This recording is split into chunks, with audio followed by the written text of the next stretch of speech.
Good to go? All right. Good afternoon, everyone. Today is Tuesday, February 13th. The time is now 5:35, and I call this Mercedes Independent School District Workshop of the Board of Trustees to order. We have a quorum. We have Mr. Rodriguez virtually. We have Mr. Hernandez. We have Mr. Howell, Mrs. Vallejo, myself, Superintendent Chavez. No action will be taken by the Board of Trustees during this workshop.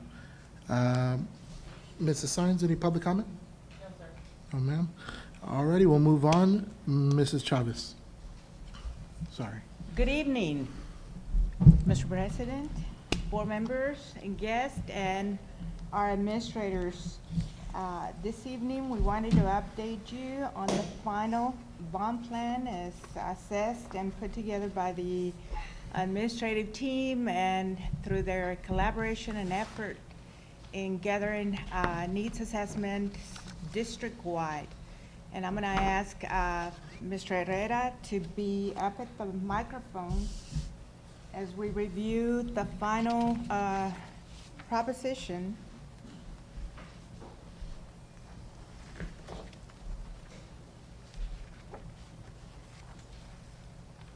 And Mr. Perez is here as well, bond counsel.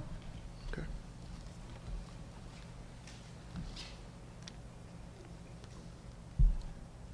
Yes, sir. Good evening, Superintendent Chavez, Board President, Garcia, trustees, community staff. Before you, you have a proposed district improvements by campus. On the first list, it's compiled of 4 sheets. It's a breakdown of each campus with each need, just so that you can have a clear picture of what each district is in need of. And I don't, unless you want me to go down the list, each list, all the items there are by campus for the high school and / small campus. You know, you have all the different lists there of all the needs. The Mercedes Early College, former mall building, you have the needs as listed. Transition Academy, roofing, middle school, Chacon Middle School, we have the different areas that were in the previous list. Sergeant Harrell Middle School, you also have the list. Any type of new improvements, gymnasium upgrades, etc., are listed on the items as well. If we move on to the second page for the elementaries, first we have Kennedy Elementary, and we have all the areas listed there. If you have any questions, please feel free to interject. Ruben and Ojosa as well. This is all the list that we have from the needs assessment. Third page, we have Taylor Elementary. Also with the list, we have Early Childhood Center, Mel, which is our former Mecca building as proposed as an option. So we also have that listed as well. Travis Elementary, we also have the list from the needs assessment.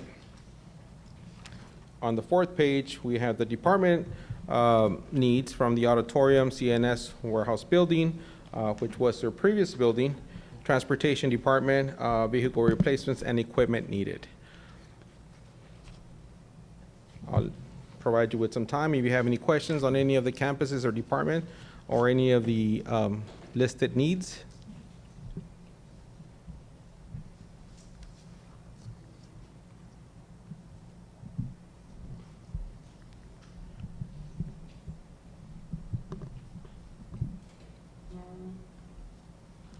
Excuse me, Mr. Herrera. Yes, sir. Ms. Chavez, so I'm sure your team is already working on the public relations. So some of this information will be provided on our local newspaper?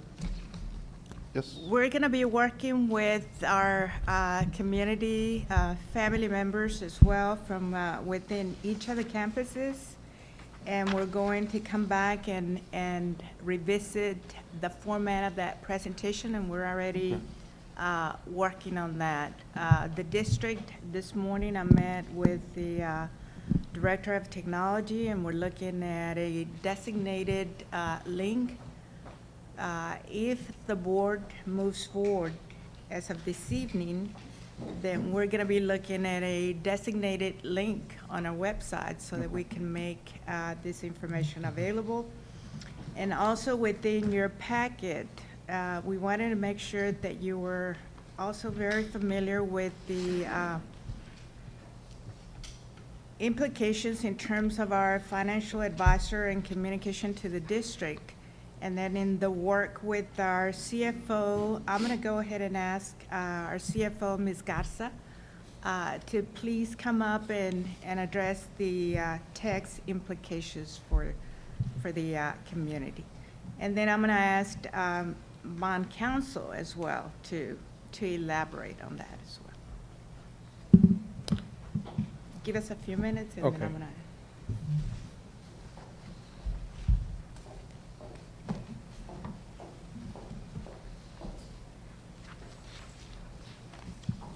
Good evening, Ms. Chavez, Board President, Mr. Garcia, Board of Trustees.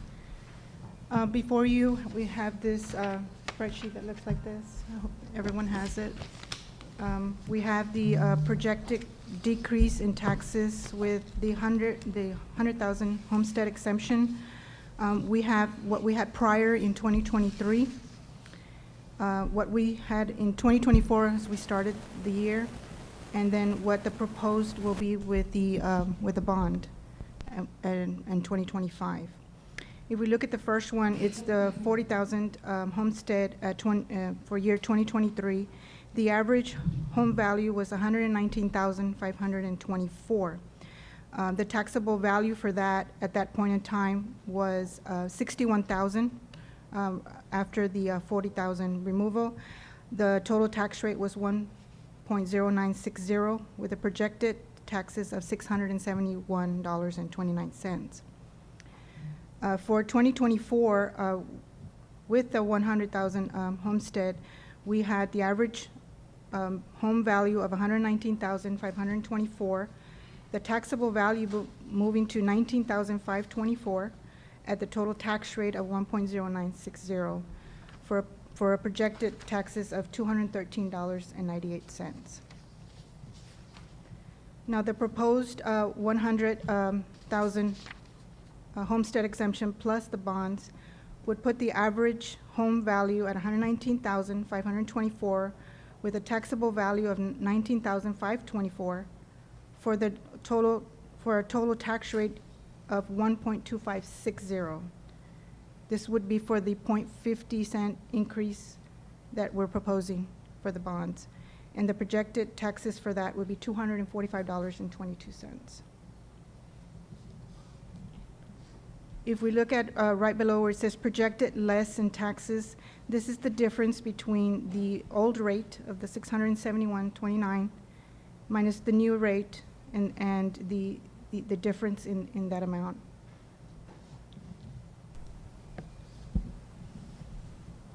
I also have below the projected taxes by market value. There are different scenarios given the average market value. We have the first one at 100,000. The taxable value is 0 because of the homestead exemption. The total tax rate 1.2560. Projected taxes is 0. The second one is the average market value, which I had up at the top. It's 119,524. Taxable value 19,524. Total tax rate of 1.2560 with a projected taxes of 245. The projected taxes without the bond at the old rate would be, or at the current rate, would be $214 for an estimated yearly increase for the 2025 year of $31. The 150,000 market value, the taxable value is 50,000. Total tax rate 1.2560. Projected taxes of 628. Projected taxes without bond 548 for an estimated yearly increase of $80. The $200,000 market value has a projected taxes of 1,256 with an estimated yearly increase for 2025 of $160. The 250,000 market value has a projected taxes of 1,884 with an estimated yearly increase for 2025 of $240. the 300,000 market value, estimated taxes 2,512, with an estimated yearly increase for 2025 of 320. And lastly, the 350,000 projected taxes 3,140, with an estimated yearly increase for 2025 of $400.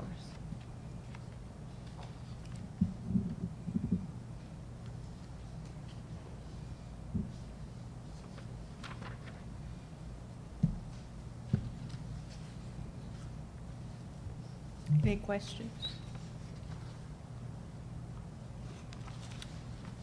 I think it's important to ask, because our constituents will ask. And I know we've put it out in black and white like this, and this is great. But I just kind of want to know, the main question is, how much more in tax am I going to be responsible for? I think that's going to be a big question we're going to face along the way. And so, I really like this. I just think if we can make, this is very clear, but if we can narrow that down to a clearer amount, just to kind of show people what exactly their burden of this will be, I think it'll be a lot easier for us to answer those questions. I think there's two important, two amounts that are important to remember. Is if your home is valued less than 100,000, then you won't have any kind of tax payment. They increase, yeah. It will be Yeah, it zero. will be zero. Now, if you have the average home based on in Mercedes ISD, the average home is 119,000, and the increase to that taxes is $31. $245. Which one? Yes, From last in year. comparison, absolutely. Yeah. Yes, yes, It's still less than what they were paying the year Yes. before. correct. I think that's the important part here, is that they're still going to be paying less. Yes. Perfect. Any other questions, guys? And Ms. Awesome. Thank you. Thank you, Mrs. Garza. Thank you. Appreciate your time. Mr. Paredes, if we can elaborate, and then also the preposition A. Yes. Good evening, Mr. President, fellow trustees, Ms. Chavez. Again, my name is Ricardo Perez. I'm a local lawyer based out of McAllen, Texas, and thank you for allowing me and my firm the opportunity to serve as bond counsel to the district. I've been talking to Ms. Chavez and her staff for the last couple of weeks, and your financial advisor, Dusty Traylor. We've put together an election order, which is a document that must be approved by the district before on the 16th or before the 16th of this month, in order for this election to happen in May the 4th. We got the list of all the projects that the school district is trying to accomplish with this bond election. All the projects that the district is proposing all fall within one proposition. That would be Proposition A, so there would be just one item on the ballot for people to vote for or against. The state legislators about 7-8 years ago curved out certain things from school districts that needed separate propositions, so that the voters could make a informed vote as to, I want to vote for HVAC in a new elementary school and a new high school, but I don't want to vote for a new stadium, and I don't want to vote for a natatorium. I don't want to vote for a performing arts center. But in the case of Mercedes ISD, all the proposed projects fall within the realm of the single proposition. And that's why, if you pass this order, there will only be one proposition on the ballot. Any questions regards to that?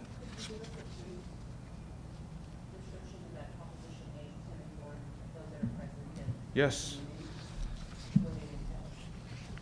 Basically, I'll read it out to you.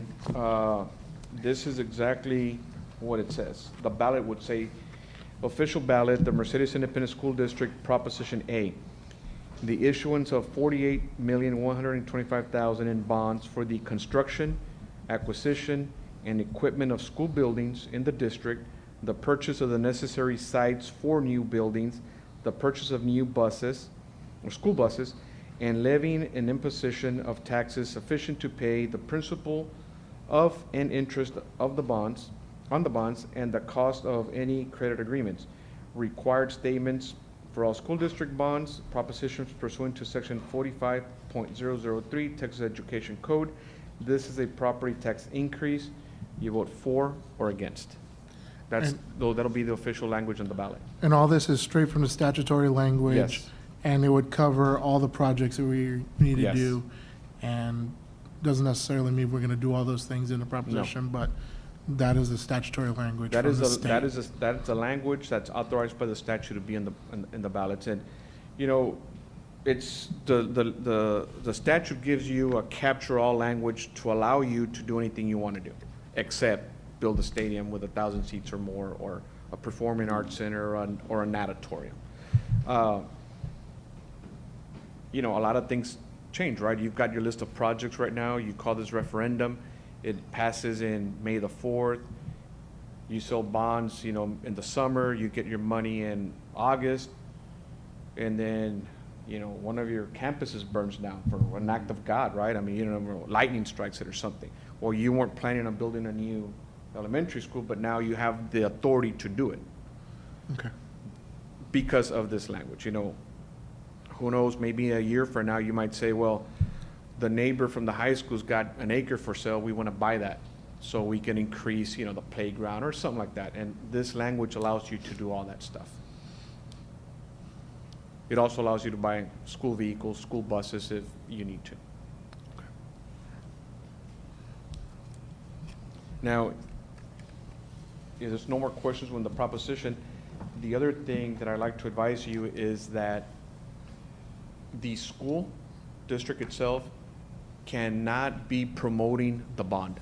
You cannot, the school district cannot campaign for the passage of the bond or against the bond.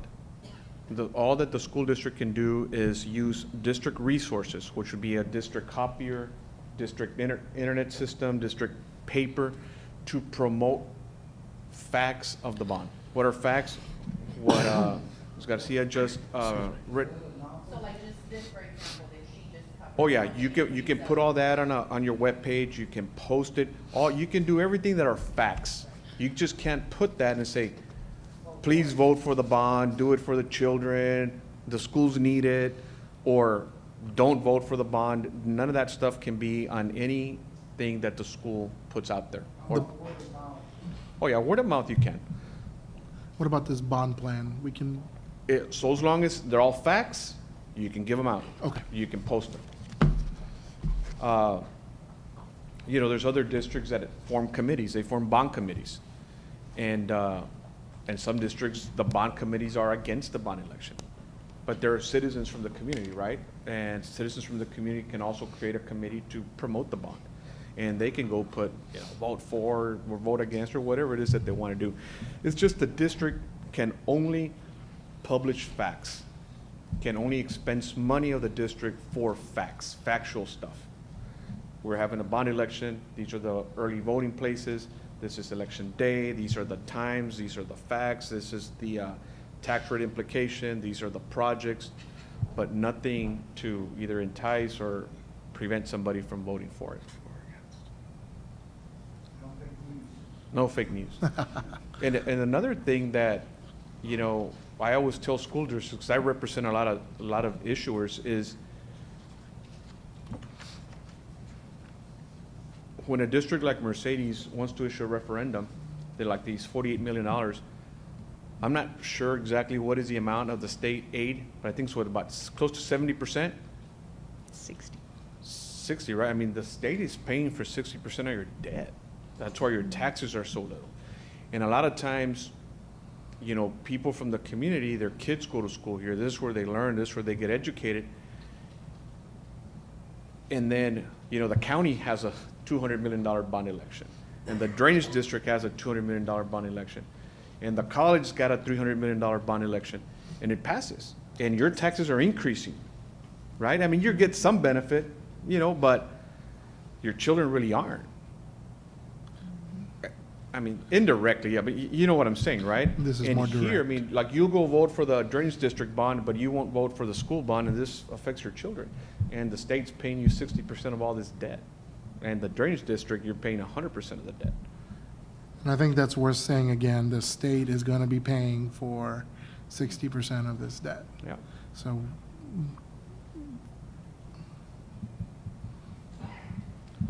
and what are our limitations as board members, as superintendent, with regards to going out and campaigning for this bond? You guys can campaign for it outside of school property. The superintendent, you know, and top administration can really basically just be putting out facts. They really can't campaign because, you know, Ms. Chavez is a superintendent 24/7, right? I mean, Mhm. she's a superintendent day and night. Teachers, they can campaign outside of Work hours. school properties and all that type of stuff. Yeah. We'll do Just it. don't go in the school van, right? And block walking in the school van and spending the Surprise, school gas. surprise. And the reason that is, you have to be very careful with that is because all you need is one concerned citizen from your community that is against the bond to file a lawsuit to prevent the election or try to disqualify the election because they'll say that the school was expensing school funds to promote the bond election. Okay. Will they succeed? Probably not, but you know, it It hinders it a little bit. hinders it, yeah, Okay. exactly. Oh, yeah, for sure. Okay. Another thing is, if y'all call this election today, and the school wants to start on, well, can't do it now. Let's assume that you call the election today, right? Hopefully. And then the election passes on May the 4th. After May 4th, the school can actually start to expense money. You can hire an architect, you can start spending money.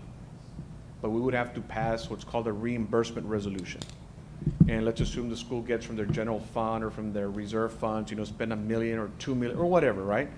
Once the bonds are sold and you get your funds, you can reimburse yourself back. But you can't, if you expense money,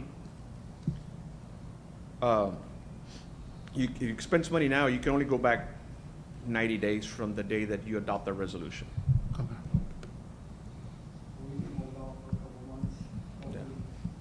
I mean, I don't That's know just if a you would front want to topic. expense money now without knowing if the bond election Gonna passes. pass or not, yeah. Yeah. Something we'll have right after.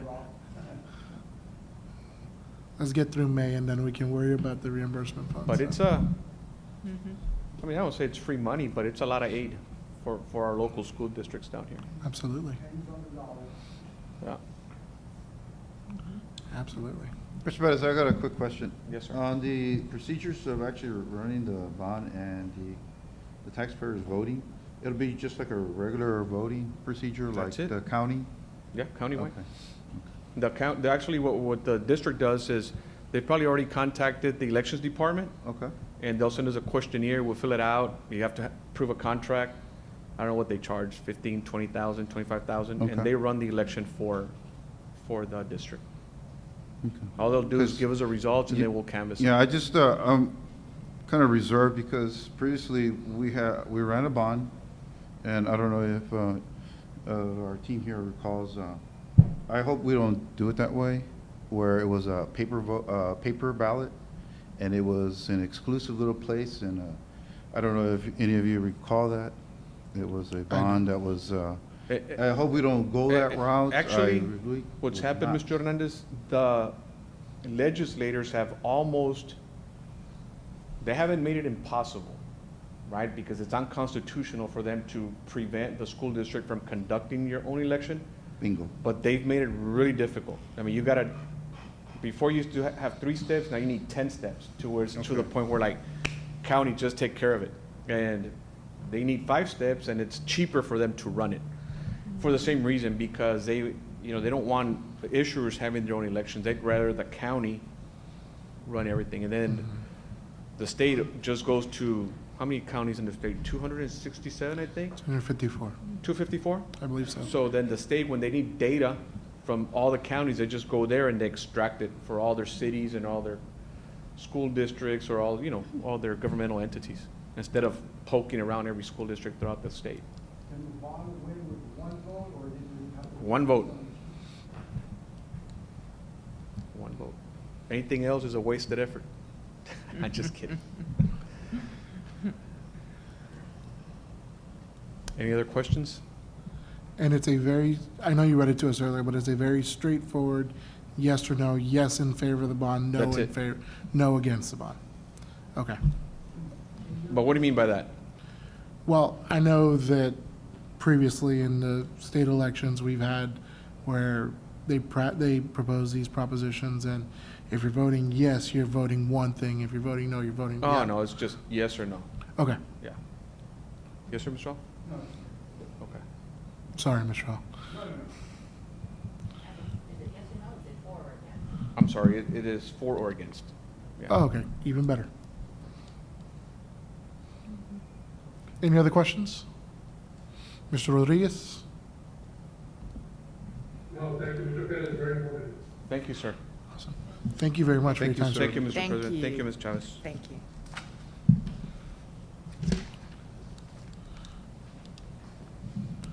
Mr. Herrera? No, we're good. We're good to go. All righty. There will be no action here, so I need a motion to adjourn. I so move. We have a motion from Mr. Hernandez, a second from, who did I hear from? Ms. Vallejo. All in favor, any discussion?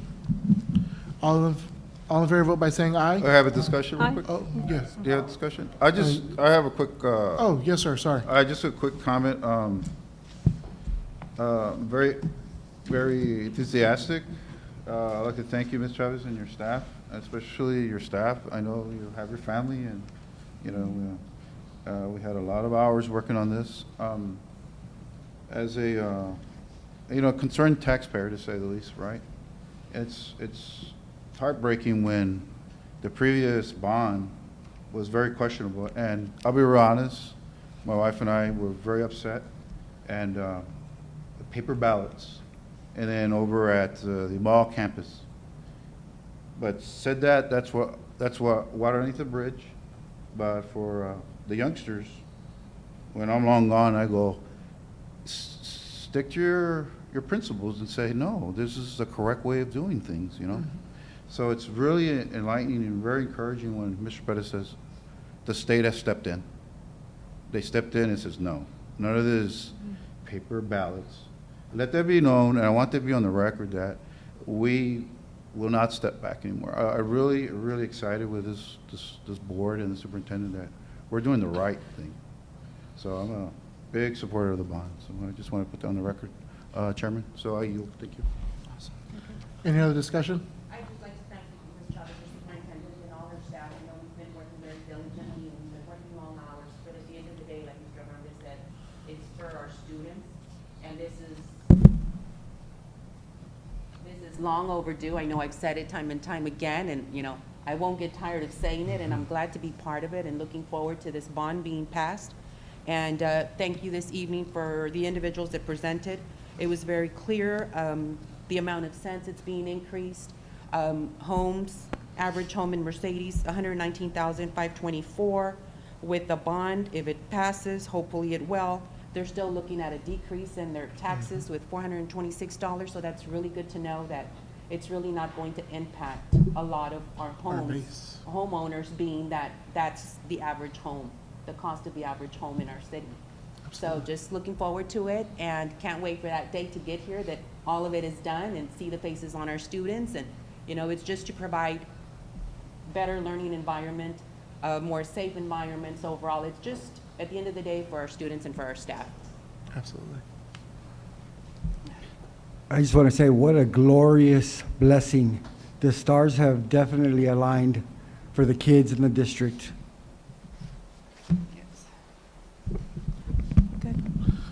And to quadruple down on everybody, thank you so much to everybody that had a hand in this and getting this information for us and putting in the extra long hours and trying to get us all this information. Thank you so much. Thank you for your hard work. We're just starting, so it's not over, but for now, thank you so much. We have a motion from Mr. Hernandez and a second from Mrs. Vallejo to adjourn. All in favor, vote by saying aye. Aye. All opposed, same sign. The meeting is adjourned. Moving straight into the special board meeting. I now call this meeting to order. We'll establish a quorum. We have Mr. Rodriguez virtually. We have Mr. Hernandez, Mr. Howell, Mrs. Vallejo, Mrs. Delgado, myself, and our superintendent, Mrs. Chavez. We will now move along the agenda with the Pledge of Allegiance by Mr. Hernandez and invocation by Mrs. Delgado. Everybody please stand. I pledge allegiance to the flag of the United States of America and to the republic for which it stands, one nation under God, indivisible, with liberty and justice for all. Honor the Texas flag. I pledge allegiance to thee, Texas, one state, under God, one and indivisible. Could please bow our heads. Heavenly Father, we praise and thank you for this day. As we prepare for this meeting, we ask that you would be with us. May our thoughts be led by you and our conversations be inspired by you. Lord, you have given us the greatest blessing as leaders to serve our community and district. Guide us today and bless our conversations with good will, sincerity, and truth. May your love and grace continue to guide us in everything we do. In Jesus' name we pray. Amen. Thank you, Mr. Hernandez and Mrs. Delgado. Moving on with the agenda, open forum, public comment, Mrs. Science? No, moving along. Action agenda A, Superintendent. 1, consideration and approval of the order calling a bond election to be held by Mercedes Independent School District, providing for the conduct and the giving of notice of said election and resolving other matters related thereto. Mrs. Chavez. The administration recommends the calling of the bond order as provided by legal and reviewed by legal. Okay, any discussion? I so move, Chairman, that we follow the recommendation of admin. We have a motion from Mr. Hernandez, Second. and a second, and a third, and I believe a fourth, and a fifth, and a sixth, to approve the calling of a bond election. We have a motion from Mr. Hernandez, and a second from Mr. Howell. All in favor, vote by saying aye. Aye. Aye. All opposed, the same sign? The motion passes unanimously. Moving on to B, Business Office. 1, discussion and possible action to approve a resolution for procurement cards from Texas National Bank. Mrs. Chavez? The administration recommends your approval. Those cards will be issued to superintendent and CFO, and those cards will be issued for district business. As you well know, when there's travel confirmation for personnel, when we have Bless you. direct expenditures that are required to be charged immediately. However, CFO is working closely so that the procurement guidelines will continue to be followed. In this case, which means securing the purchase order and complying with purchasing guidelines prior to the expenditure. Okay. Any discussion? Absolutely. Ms. Chavez, so when you're talking about the procurement, because I actually looked at the TA requirements about procurement, does that actually exclude, because it's been in the past, it's been on the record that no liquor receipts, no extra, and this is not in reference to you, ma'am, but we're going to be assured that there were no purchasing for liquor, anything that's not related to education? I can tell you personally and professionally and based on my ethics, I don't even leave the office with that credit card. It remains with the office as needed. I had one of those cards when I was here back in 2008 as assistant superintendent. It was strictly used by the business office as required by the staff to be able to make travel arrangements or any immediate expenditures that require a credit card. Thank you, ma'am. Any other discussion? No? Can I entertain a motion? So moved. We have a motion from Mrs. Vallejo and a second from Mr. Howell. All in favor, vote by saying aye. Aye. Aye. All opposed, same sign. The motion passes unanimously. Executive session. If during the course of this meeting, discussion of any item on the agenda should be held in the closed meeting, the board will conduct a closed meeting in accordance with the Texas Open Meetings Act, Texas Government Code, Chapter 551, Subchapters D and E.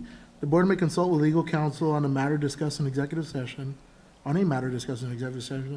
pursuant to Section 551.071 of the Texas Government Code.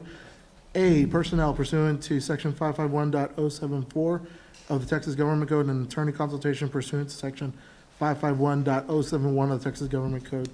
1, resignations, terminations, appointments, evaluations, reassignments, duties, and discipline of professional, paraprofessional, and non-contract employees, teacher substitutes and substitutes for maintenance, transportation, and cafeteria department. And B, discussion and private consultation with attorney regarding pending or contemplated litigation, settlement matters, and/or matters where the professional duty under the state board requires private consultation with the school attorney. The time is now 6:11. This board is now in executive session, but before we leave, I would like to wish our basketball girls a good luck tonight as they take on Edinburgh Villa, and our softball girls as they open up their district play tonight against Edgar Chelsea. So best of luck to y'all. Best of luck. Yes. Good luck.